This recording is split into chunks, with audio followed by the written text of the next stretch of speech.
I was talking to a pastor out here who asserted that he was a prophet.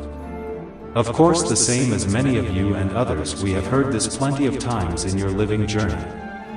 These self-proclaimed individuals who refer to themselves as prophets. I find it amazingly curious of how so many of these men and women can hold a book in their hands they say that they live by divinely, that clearly speaks against their current assertion and therefore existence, and also warns that they will be false when they arrive and not real by the one who is until this day is called the fulfiller.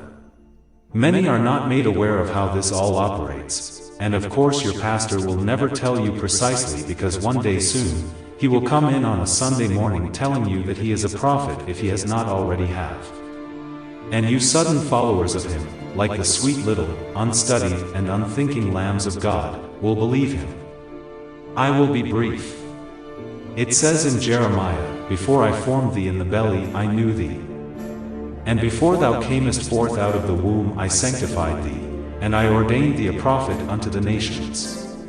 This clearly implies that a prophet is made ordained within the womb of the woman, and not cultivated of the world's social order. The term "new" used does not imply having knowledge of someone of the past upon a standard understanding. It implies a spiritual conception of a human being.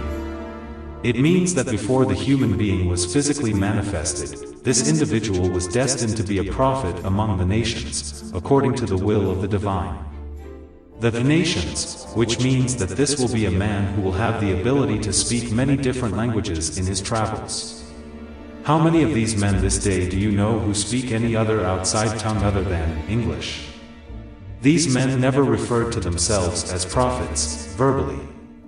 They were men of humility, and they were never married men, nor had children.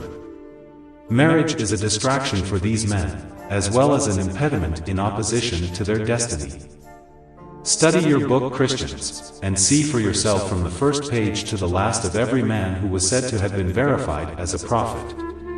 These men are simply messengers to their own understanding and identity, and had an in-depth insight into the makeup of the society, and had a resolve plan imbued into their minds before they were physically manifested, of knowing that someone will come to resolve all of the current world's problems who is known to them as only the fulfiller. When the fulfiller comes after their deaths, and fulfills all of what these men said would transpire, only then are they verified as prophets to the people, because of the fulfiller, fulfilling what they spoke about. It's not very difficult to understand if most would at least study and meditate for your own protection against people as these deceivers. It's obvious, correct? Jeremiah 6 verse 13, "From the least to the greatest, all are greedy for gain, prophets and priests alike, all practice deceit."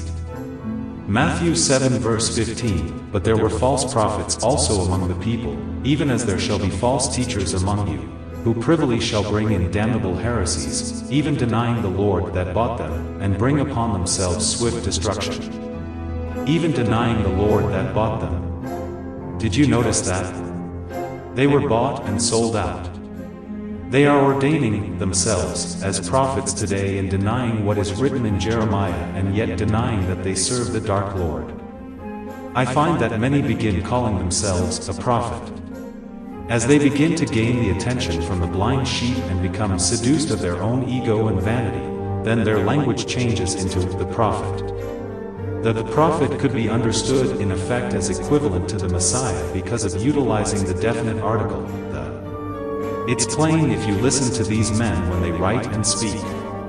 2 Corinthians 11 verse 13, "For such people are false apostles, deceitful workers, masquerading as apostles of Christ." The Bible lines all of this up. However, you have the messengers of the Old Testament, then you have the fulfiller coming who they prophesied about, and then you have John the Revelator at the end who reveals the end of times. In all of this coverage according to the Bible, what does these men and women this day have to prophesy about other than lies and deception, as the fulfiller clearly said? I'll wait for your answer. I disassociate myself from anyone who calls themselves a prophet, no matter who they are, even if it's my own father. They are clearly one of the major problems in the human family. 2 Peter 2 verse 16, "But was rebuked for his iniquity, The dumb ass speaking with man's voice forbade the madness of the prophet. I would think that if a donkey can recognize the madness of the false prophet, then what is the problem of some of you human beings? David Anthony Brable.